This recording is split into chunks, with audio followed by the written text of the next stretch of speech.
From Reminder Media, this is Stay Paid, a sales and marketing podcast on a mission to help you close more deals and retain more business. Hosted by the VP of Marketing, Josh Stake, and Reminder Media's president, Luke Acree. So get ready to hear the golden nuggets that will allow you to live a life of freedom tomorrow, but only if you take action today. All right, check this stat, Luke. Are you ready for this? I'm ready. 293.6 billion emails were sent and received every single day last year. 293.6 billion emails every single day. And no doubt, marketers and salespeople led the pack when it came to volume and more than likely the number of trashed emails every single day.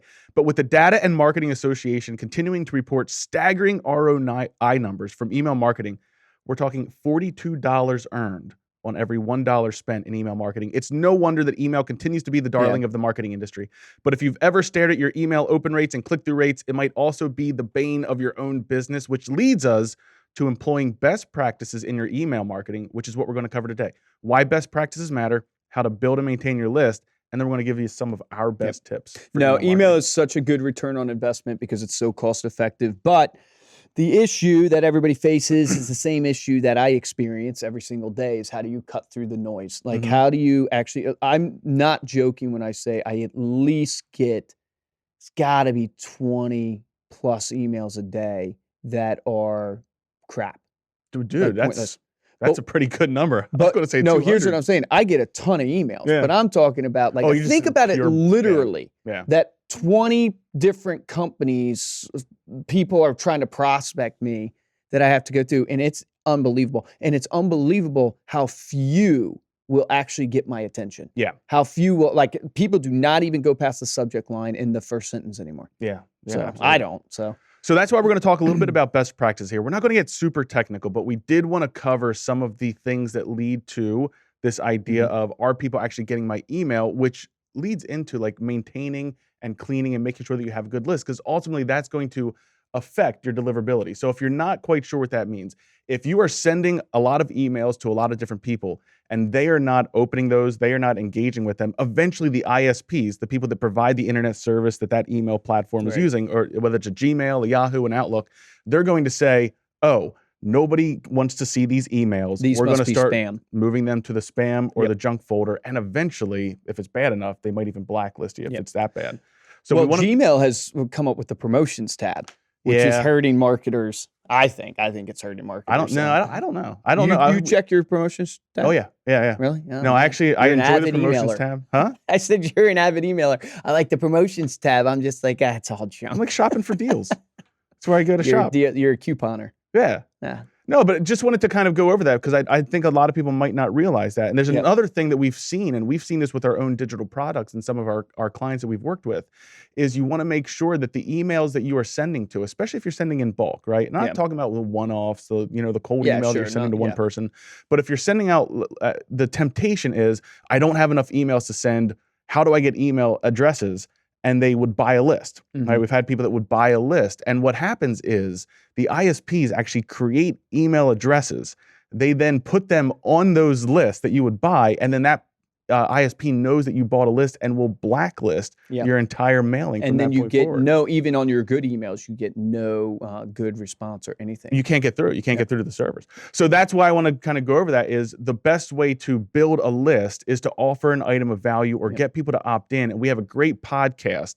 I'm not sure if it's coming out before or after this one, but it's all about lead magnets, which will ultimately help you build your list, which kind of goes into this next step for us that we're going to go over is how to then build and maintain your list. Yeah. I mean, the key to all marketing is how quality of your list you have or how good of segmentation that you have. I know for us personally, we have a couple different ways we build lists. We build lists through our lead magnets, which people can go check out that episode. We also build lists pretty effectively through our phone calls, getting emails and verifying over the phone like our process is. So if you think about this, because I know Ricky Caruth teaches this in circle prospecting and for real estate agents, when you're door knocking, when you're calling a neighborhood, one of the main things you're trying to do is you're trying to offer, hey, can I help you? Can I be of value to you? And your main goal is to see if you can get an email. And he really he shouts this from the rooftops. He's built his whole business, which is 100 transactions plus a year, on literally one email that goes out every week. And his list is huge now, but he just literally calls to get a list. And we do that on the phones as well. It's one of the ways we actually get lists. And then there's a myriad of other ways that lists trickle in from. So some other tips for then maintaining your list. Let's say you've got it built, you're good to go. You want to make sure you're monitoring your list and monitoring the people who are not interacting with your emails. And then eventually sunset those emails. Like stop sending those. Another great tip, this is something that we've used and had great response off of. If someone isn't opening like the last, I don't know how many months, I forget what the cadence exactly that we use. It might be 3 months worth of emails. We will send them an email asking them if they want to stay on the list. Oh yeah, that's great. Tell them we're going to remove you from our list. Yeah. Would you like to stay on? The number of people that we've gotten not only say, oh my gosh, no, don't take me off your list, but also that have then translated into clients with us has been phenomenal. So that's another idea. Be very transparent in your email marketing. You can be extremely honest and raw in your email marketing because that's the kind of stuff that people will I actually think it stands out in the inbox. Like when you're thinking about your subject line and you're thinking about, hey, how do I actually break through? You got to do something that stands out. Most people don't expect to receive an email that basically says, I'm going to remove you from something. Right. No one wants to be removed. You're being removed from our Don't list. ask, do you want to be on the list? Say, you're being removed. Yeah, exactly.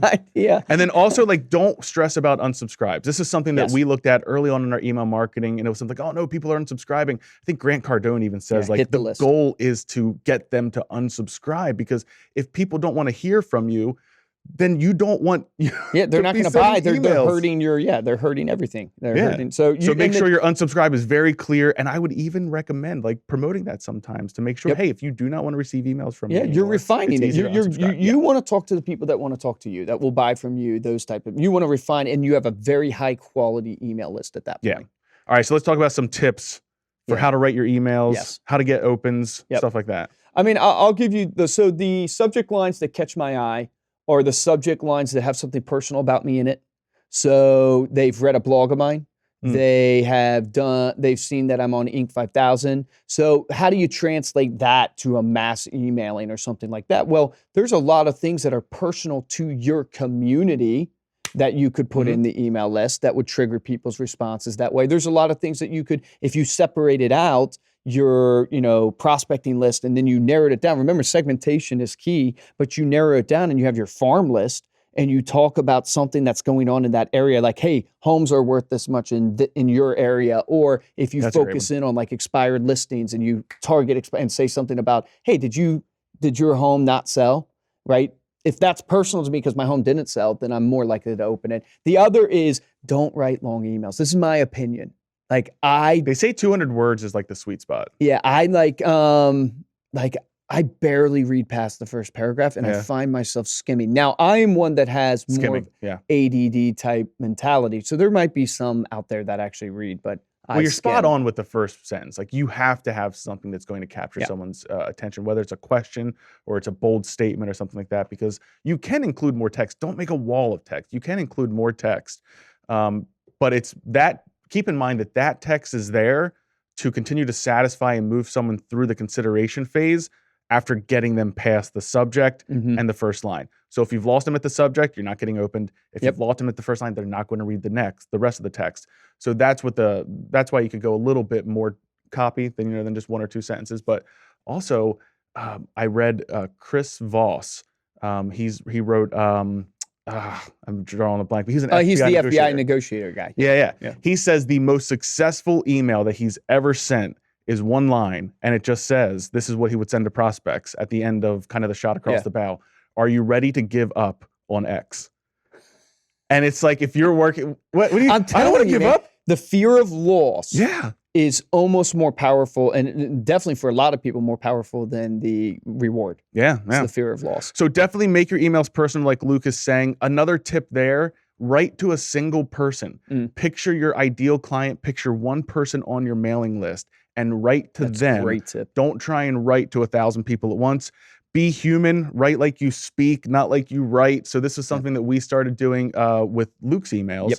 is we would actually write as Luke. And one of our copywriters, this is a little bit behind the scenes stuff, but one of our copywriters, if you get an email from me or Luke, it's written by Gabrielle. Shout out. But she would actually take everything that, like, she would watch videos of Luke speaking, and Dan, our marketing director, would do this as well, and just basically try and capture how you talk, and then put that into an email, and the engagement and the response that we've gotten has been much more personal. What do you feel? I just got to ask your opinion on what do you feel about like emojis? I haven't looked up recent stats. They worked really well there for a while, but I have not, to be honest with you, been following and tracking how. I don't see as many people doing it anymore. No, and so I think it actually might be a prime time to do it again. The only reason I say that, this is purely just me experiencing my inbox last week, and there's one guy that's emailing me right now with emojis, and I actually opened his emails.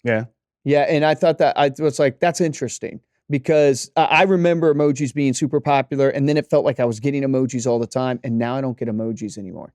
And all of a sudden, I've gotten them again, but only one email in all my inbox, and I opened it. So anyways. We'll have to ask marketing director. Maybe we can throw some stats into the show notes for this to see how they've been performing for us recently, because we have been doing them typically on our like massive sales, like we're having like a big flash sale or something. Like you put a smiley face, or you put like the little, they'll do like 5 arrows finger down or stuff like that.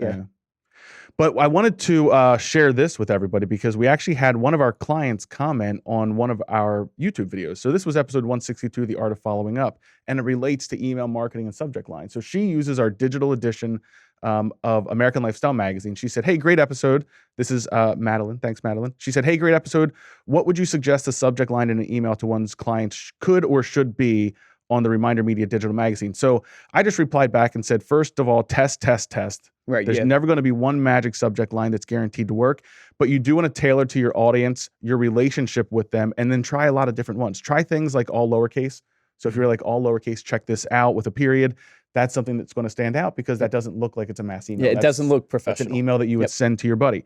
Or say something like, I thought you would love this. Another simple one could be thinking of you, ... Because ultimately that's the impression that you want to give whenever you're sending out I love that. content-based marketing or email messages to people that's just providing value, not asking for anything in return. They want to know that you're thinking about them, and then edit the copy to say, was thinking about you and thought you'd enjoy this article on blank. Make sure that you're segmenting your list based on interests, because that will also allow you to deliver the right content to the right people. And then questions work really well for engagement. So one of our most successful subject lines ever just says, can I send you a sample? It's simple, it's to a point, and it actually makes people answer. Like people will respond, no, thank you. It's like, thanks for letting us know. But like, it's so simple that people, like you're saying, they don't have time to sit there and read a long email. They don't have time to figure out, what are you trying to tell me? Just tell me what to do. Asking a simple question leads people down the right direction. No, it's literally, when you think about it, and this is all marketing, but it's like, put yourself in the shoes of the person receiving the email. And you receive emails all day long. What's going to stand out in your inbox? And when you think of those things that you're talking about, all lowercase and thinking of you, ...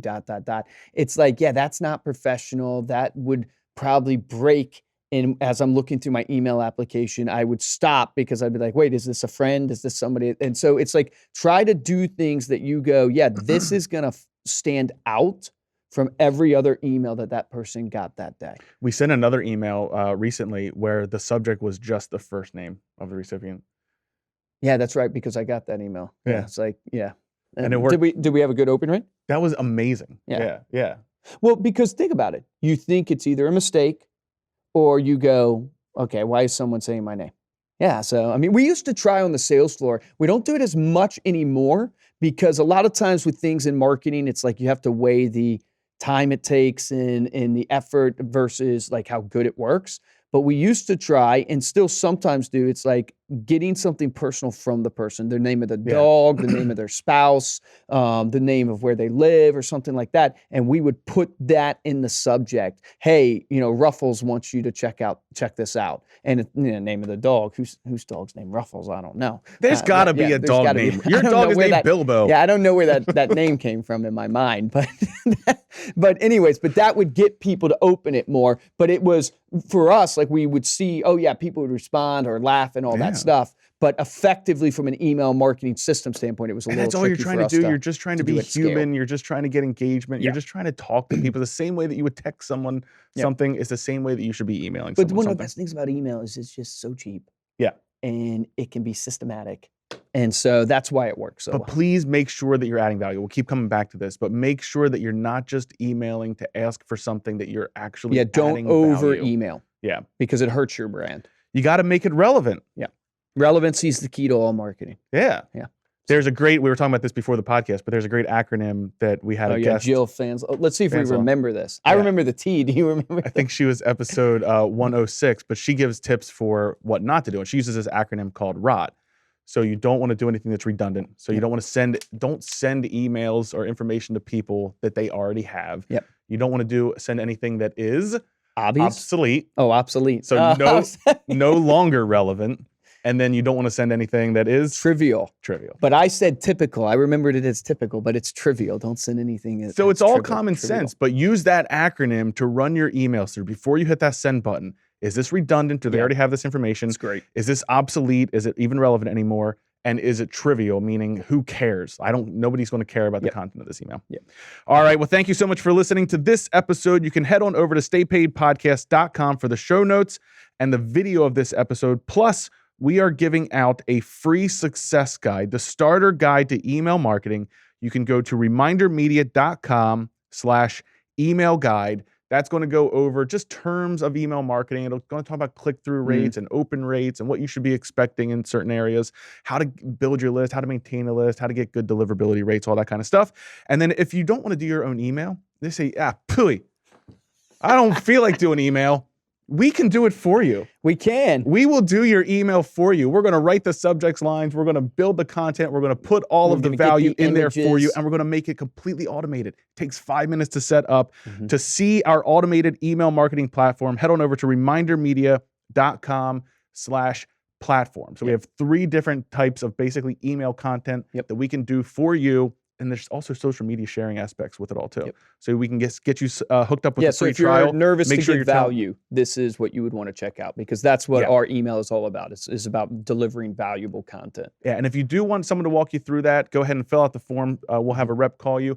Tell them that you heard about this on Stay Paid, and we will make sure, Luke and I will personally walk over to that person and say, give them a free month of this thing. Yes, exactly. We will? I guess we will. Yeah. If you're interested in supporting the show, there's 2 ways that we ask you to do that. First is to head on over to iTunes, give us a 5-star rating. That helps us get noticed on the iTunes charts. And we don't have a featured review, so I'm going to lay out a dad joke for you. Okay. Are you ready? Yes. Is this better than Tony? Yeah, this might be my favorite one. Okay. I'll use this one more. Let's do this. After you die, what part of your body is the last to stop working? The heart? Your pupils. They dilate. If you made it this far in the video, comment dilate below. The best way to help out the show is to tell a friend and share on your social media. If you want to get hold of me or Luke, you can email us at podcast@remindermedia.com. You can also find us on Instagram. We are at Stay Paid Podcast. We are Stay Paid Podcast on Facebook as well. For this episode, I'm Joshua Stike. Guys, and I'm Luke Acree, and I'm thinking about the action item from this podcast, because obviously I want you to take advantage of email marketing in these tips that we're giving you. And I think the simple action item that all of you can implement in your business is, if you don't have a monthly email going out to your database, you are missing out. And I would really, really plead and encourage you that you need to take a look at that monthly email, if you have one, and run through the tips that we talked about. Is it valuable, right? Does it pass the ROT acronym? And if you don't have one, you need to get that going today. 1 email a month is probably not even enough, but at least give 1 email going to your database consistently, and watch that engagement, so now you know who to reach out to. Remember, the difference between a top producer and a mediocre producer in every single business is top producers take action. Take action on that today.